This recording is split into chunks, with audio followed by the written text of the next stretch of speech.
লজ্জার কিছু নাই তো, এখানে তো আপনি মাছ মারতে আসছেন। যেটা আমাদের স্থানীয় ভাষায় পলো বলে, এই পলোর মাধ্য দিয়েই মাছ মারা হবে এবং মাছ শিকার করবে। এই যে একজন ভাই, হ্যাঁ ভাই। আপনি কি মাছ মারতে আসছেন? হ্যাঁ ভাই, মাছ মারতে আসছি আমি। মাছ পাবেন কি আপনি? ইনশাআল্লাহ, আল্লাহ কি করে দেখি। ও আচ্ছা, আল্লাহর উপর ভরসা রেখেই তারা কিন্তু মাছ মারতে আসছে। এই যে আমাদের একদম বয়স্ক চাচা, এই চাচার সঙ্গে একটু কথা বলি। চাচা, কি মাছ মারতে আসছেন? হবারে কত বছর থেকে মাছ মারেন? মারি প্রায় ছোট থেকে প্রায় বহুদিন হলো মারতিস। মানে সর্বোচ্চ মাছ কত বড় মাছ পেয়েছিলেন? পাছি, বড় পাছি, ছোট পাছি, ভাগ্য বাবারে মাছ জিনিস হলো। সর্দার আসেনি আপনাদের এখনো? সর্দার আসলে আপনারা নামবেন। কত দূর থেকে আসছেন আপনি?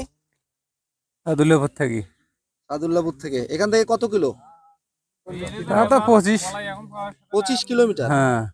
তো আমাদের সঙ্গে সহযোগী আছে ইব্রাহিম। আমরা আপনাদের পুরো ভিডিওটি দেখাবো এবং দেখানোর চেষ্টা করব। ভাই আসসালামু আলাইকুম। ওয়ালাইকুম আসসালাম ভাই। লজ্জার কিছু নাই তো, এখানে তো আপনি মাছ মারতে আসছেন। তা আপনি আসলে মূলত কি করেন?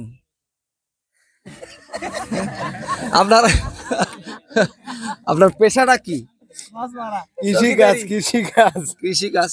আমি যদিও জানি যে ইনি কিন্তু একজন সরকারি জব করে, উনি শখের বসে আজকে মাছ মারতে আসছে। সাইডে শিঙ্গা, যেটা শিঙ্গা বলে, যে সর্দার যে শিঙ্গা নিয়ে আসে, শিঙ্গা নিয়ে আসছে। উনি আসলেই মাছ মারা শুরু হয়ে যাবে। আপনি কতদিন থেকে মাছ মারেন? না হলে 20 বছর হবে। 20 বছর।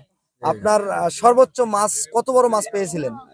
6 কেজি 7 কেজি পর্যন্ত পাইছি। 6 কেজি 7 কেজি পর্যন্ত। আচ্ছা, 6 কেজি 7 কেজি যখন মাছ আপনি বাড়িতে নিয়ে গেছেন, আপনার বাড়ির সবাই খুশি, আল্লাহর রহমত। আপনার ওয়াইফ আপনাকে কি খুশি হয়েছিল? হ্যাঁ, 100% খুশি।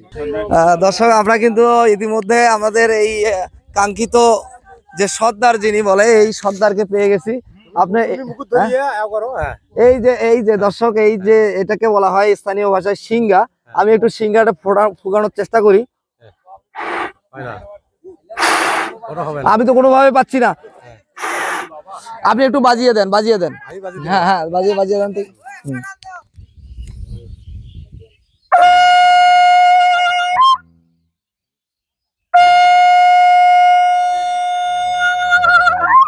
ঠিক এই সিঙ্গার মধ্য দিয়েই আসলে ডাক দেওয়া হয়। এই সিঙ্গার শব্দ যারা আসলে এই আমাদের স্থানীয় ভাষায় যেটা বৌদ্ধ বলে, আমাদের এই স্থানীয় ভাষায় যেটাকে বাউত বলে, এই বাউত শব্দটি যেটা